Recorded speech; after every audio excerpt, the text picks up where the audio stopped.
Welcome everybody to The Soul Show. I am your host, JT, and on this show, I am highlighting individuals who embody and radiate style, optimism, leadership, and excellence. This show is sponsored by the On My Soul brand. Go ahead and hit that subscribe button below and visit onmysoulbrand.com for exclusive merchandise and content. Now, today's episode is the Soul Food Edition because joining me today is Chef Meallionaire Trah. What's going on, brother? How you doing? How are you, man? Good. Now, Meallionaire Trah, he is a member of Kappa Alpha Psi Fraternity Incorporated. He's also an alumnus of the illustrious Prairie View A&M University, and he is also the owner of the Spuddy's Loaded Tots and Wings food truck, soon to be franchise, coming to a town near you. Trah, do you mind telling the folks what your occupation is and what all you do in your role? A private chef. I'm also a food truck owner. I do event catering. Pretty much what I do, man. All right, cool.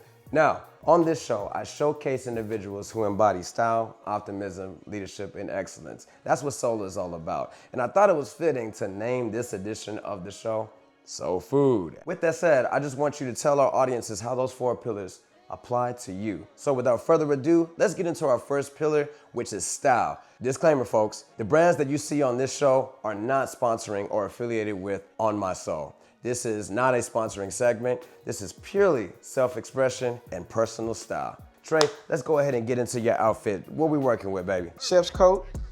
This is a Millionaire Chefs Club exclusive, made by my line brother and cousin, another JT. Yeah. JT for the win. Then we're gonna go down to the camo cargos, which is very universal. Go down to the kicks. These are undefeated Air Force Ones. And I feel like you can just put these with anything with all the colors in there. You just gotta know how to put it together, man. Yeah, absolutely. I'm digging those. I might need to cop some of those. Before we get into the 4 pillars, the other 3 pillars, go ahead and tell the folks what we're gonna do today. What are we cooking today? Today we're gonna do my version of Gumbo Grits. Smoked Gouda cheese, sharp cheddar cheese, and jalapeno cream cheese, beef sausage. Try to make it a 30-minute meal. All right, so Gumbo Grits, that sounds wonderful, but you cooking it, right? Absolutely not. Wait, it's me? Definitely. Oh, all right. I'm gonna guide you through it. I'm not just gonna let you, I'm just gonna throw you to the wolves. So is that why we got the gloves? why we got the gloves. All right, let me see what we're working with. You know, I had a feeling that you were gonna put me to work, Trah, which is why I brought out my own apron.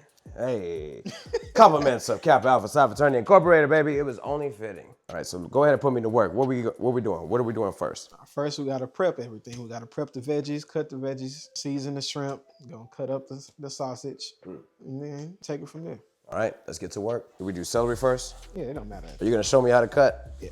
All right, like so? Yes, sir. That's All cool. right. Good for a beginner. Look, I'm just trying to make sure that I don't cut off my limbs and my fingers. I feel like it's all about the motion. That's all it's about. Yeah. With the celery, the bell pepper, and the onion, that's called the Trinity. So that's what most people use for Cajun and Creole cuisines. What made you pick Gumbo Grits for today's display? I see it's a new kind of fad. Next, we're gonna go to the beef sausage. I'm gonna like to split it down the middle. It's a very important part of the dish. We're gonna just sprinkle it over top, kind of sort of like a garnish. Now comes the shrimp, I'm assuming? Yes, sir. All right, let's get into it. So now we have us some colossal shrimp, peeled and deveined. These are the 1315. When you're in the store and it has some numbers on it, 1315 means how many shrimp are in a pound. I see that we have a bowl for every particular ingredient. I'm assuming it's for cross-contamination purposes, correct? Exactly. And since we're moving on to shrimp, we're gonna take these gloves off and throw them in the trash because you don't want cross-contamination. Let's get optimistic. For our second pillar of soul, it's optimism. What led you to this industry of being a chef and cooking all of the fine foods that the world has to offer? First, I think I would have to put it towards my dad and my grandmother. I used to watch them cook all the time. And as far as the business go, I started cooking. I didn't start the business in middle school, but I started cooking for myself around middle school. And it just kind of kept on going from there. And in college, I would cook for people, but not necessarily sell it. Just everybody come to the house, I cook, Then when I graduated, another one of our fraternity brothers named Mike the Motivator, that's a fitting name for him. Shout out to Mike. Yes. He wanted me to do a pop-up shop for homecoming, and I was kind of scared. And I was like, man, people like my food, but I was like, are people gonna really pay for it? And he went and designed my logo for the food truck, which is Spuddy's, and then he paid for me a vendor spot at homecoming. And that day for homecoming, and one day I made $1,500. And at the time I was teaching, I was like, you know what? After this school year's over with, I ain't never going back to a classroom again. Come on. So that's kind of how it started. I started out selling plates, and then a friend asked me if I did private dinners. I had never done one before. Like, you know what? I'll try it. There's another one of our high school friends named Jose Barderas. We're gonna do a lot of shout outs today because I owe, this journey to a lot of people. So Jose Barderas, it was his wife's birthday, and I did a private dinner for him. I did that for 8 people. And then someone asked me if I can do a wedding. Sure. Never done a wedding before, but I'll try it out. So just to keep building and building and building. Yeah, man, I just keep on pushing ever since 2017. We're gonna go over to seasoning. Let's put it in here so y'all won't know what I've been using. No, I'm just kidding. So we have a couple different things in here. We have Italian seasoning, garlic powder, onion powder, black pepper, a little bit of salt. My secret ingredient I'll let y'all in on is little crab boil seasoning. All right, now we're moving on to the shrimp. Okay. So like I said earlier, we're trying to make this into a 30-minute meal. So we're gonna cook everything at the same time. We're gonna put the shrimp in the oven, and I like to lay them and place them a certain way on the baking sheet so they can keep their form. I don't want them to curl up, and this will help us in the end when it's time for the presentation. Gotcha. So I like to lay them, keep them kind of spread apart. Moving over to the oven. The oven is preheated at 400, and these are gonna go in there for about 15 to 18 minutes, and they should be done. So now we're going over to the grits. We're already at a rolling boil. Quaker, quick 5-minute grits. Like I said, trying to make us a 30-minute meal. We're gonna take these and slowly whisk them in. And we're gonna let it come back to a boil. Once it gets to boiling, we can take the heat down, and these are gonna go for about 5 to 7 minutes. Yes, chef. I love that I finally have an opportunity to say those words. After watching so many shows about cooking, I feel like that I'm in a cooking movie. Yes, chef. Yes, chef. Yes, chef. Yes, chef. Yes, chef. Yes, Chef Trey. Now we're moving on to the Louisiana dark roux gumbo base. And this is supposed to boil for about 15 minutes. So you get that in there and whisk that around. So we got 5-minute grits, 15 minutes on the roux, And 15 minutes on the shrimp. on the shrimp. And I would assume that the beef sausage is going to settle and brew in the roux. Absolutely not. We're gonna sear those off in the skillet right there. Excellent. Along with With the vegetables. the vegetables Ah, that you prepared.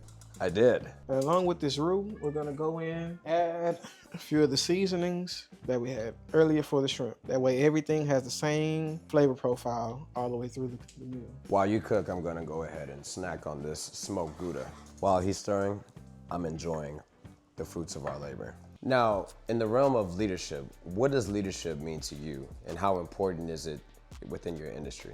Leadership is very important. Leadership to me is being able to have, your colleagues and peers, being someone that they can always come to you. Your phone is always on for them. If they need any kind of advice, need any help with anything, be there for them. How do you help others?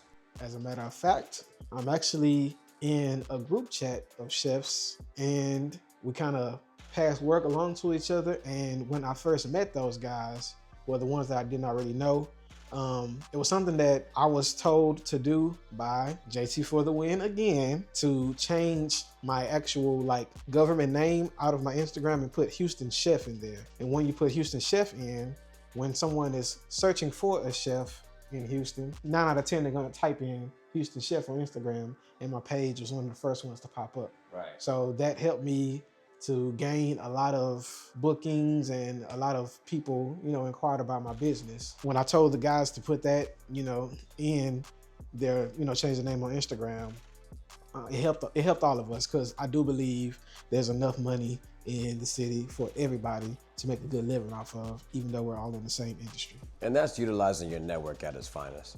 All right, what's next? Once these grits get out of the way, we're gonna go ahead and sear off our veggies and our sausage. We're gonna sear off the veggies until they get translucent. We're almost to the finish line. Yes, chef. Once the grits are about done cooking, that's when we're gonna go in and add the smoked Gouda and the sharp cheddar that we had. And also, another secret ingredient that I like to put in my grits is the jalapeno cream cheese. I cannot wait for that. All right, the grits are just about done. I'm not finished quite yet because, you know, a lot of people always talk about whether you should put just salt, pepper in butter and sugar. Well, today we're doing both. So now we're gonna go with a half a stick of butter. So we're gonna add a little sugar with some pepper, black pepper. Then we're gonna come in with a little sea salt. We don't have to go too crazy on the salt because we salted the water earlier. And also there's natural salts in the cheeses that we're using. Stir that cheese in there. I am so excited for that. Look at that cheese melt in those grits. It literally disintegrated. And that's the beauty of using freshly grated cheese. Also, Oh my gosh. Are we using the entire spicy jalapeno no, cream cheese? we're just using a little bit, man.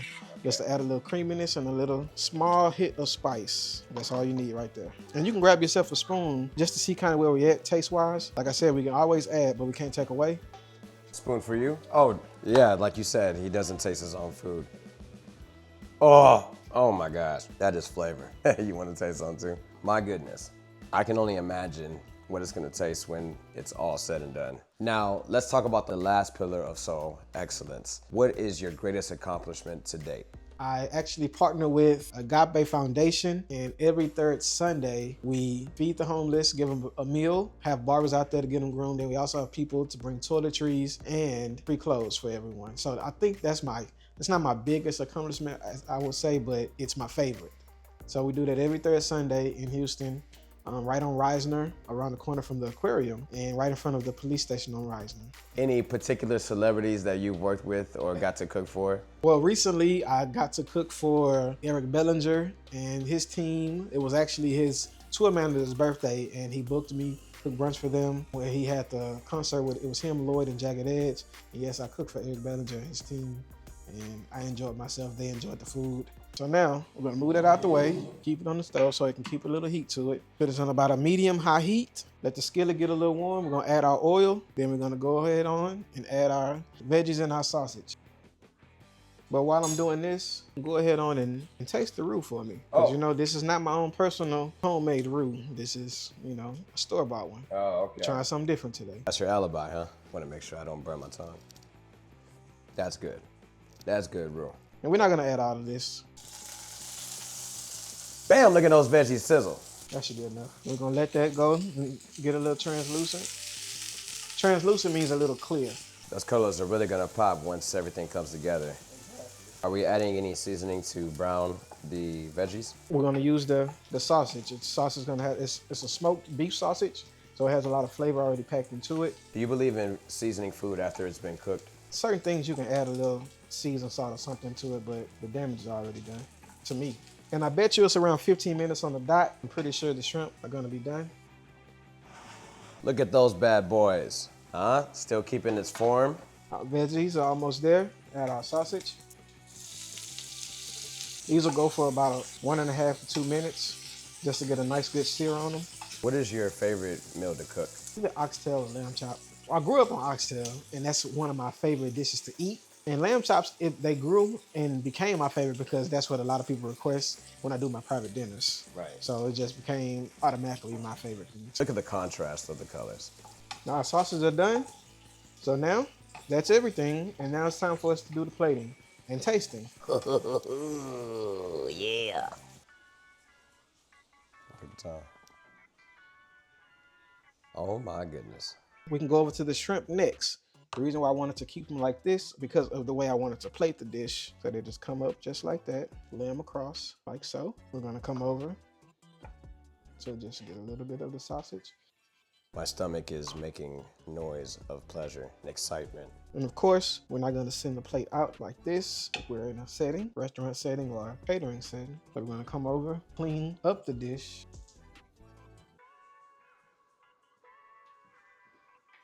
And now you have my take on gumbo grits. Is it taste time? It's taste time. Let's do it. And remember, I don't know what this tastes like at all. Y'all saw the video, I didn't taste anything. All right, let's do it. It's so good. I appreciate it. You wanna try? Yeah. Eating my camera woman. Ah, she gotta get a shrimp too. Oh, she gotta get everything in one bite. That is true. Get a little bit of bell pepper. Here you go. Look at that. Flavor, right? Here comes the brand new flavor in your ear. Do I have something on my face? You wanna try it? After I've Y'all go ahead and try it. Yeah. Oh, look at that. Yeah. Look at that, ladies and gentlemen. A first. Millionaire Trah trying his own dish. Yeah. Thank you so much once again, Millionaire Trah. How can our audience follow and support you in your journey and your endeavors? You can follow me on Instagram. My Instagram is Meallionaire Trah, spelled like this: MEALLIONAIRE _Trah, TRAH. Millionaire Trah, on behalf of the On My Soul brand, I would like to thank you for your time today, for the meal, for the wonderful journey and the story, and to present you with this On My Soul Pack. My brother, it was a pleasure. Thank you again. Man. It's a pleasure. Pleasure coming. Appreciate the opportunity, man. Ladies and gentlemen, that is all we have for this episode. Make sure you hit that subscribe button below and visit onmysoulbrand.com for all of our exclusive content and our latest merchandise. This is Millionaire Trah. I'm JT. We're signing out from Houston, Texas. We'll see you next time. Peace and prosperity, baby. I just realized that we didn't set a timer. That's why it's Millionaire Trah, baby. It's only a matter of time before that name will truly fulfill its purpose and its meaning. Another funny thing about the name. Okay, JT, not this JT, but JT, my line brother, he's also my cousin, so we're always together. He actually came up with the name Millionaire Trah. We were leaving the club. I don't remember the name of the club, but this was, of course, years ago. Oh, that's not important. They're not sponsoring the show anyways. Yes, right. And he likes to freestyle. And we were walking to the car, and he said something about making meals off meals. We were gonna call him Millionaire Trah. And he just stopped in the middle of walking and looked at me and like, bro, that's it. And I've been Millionaire Trah ever since. Sometimes when And a lot of people gotta know, pay attention. We're saying millionaire, but it's MEAL, like food meal, not money meal. But we're gonna make meals off the meals. Yeah, I dig that. And freestyling is a Houston staple, by the way. When you're born and raised in Houston, Texas, it is just required. It is a prerequisite for you to learn how to freestyle.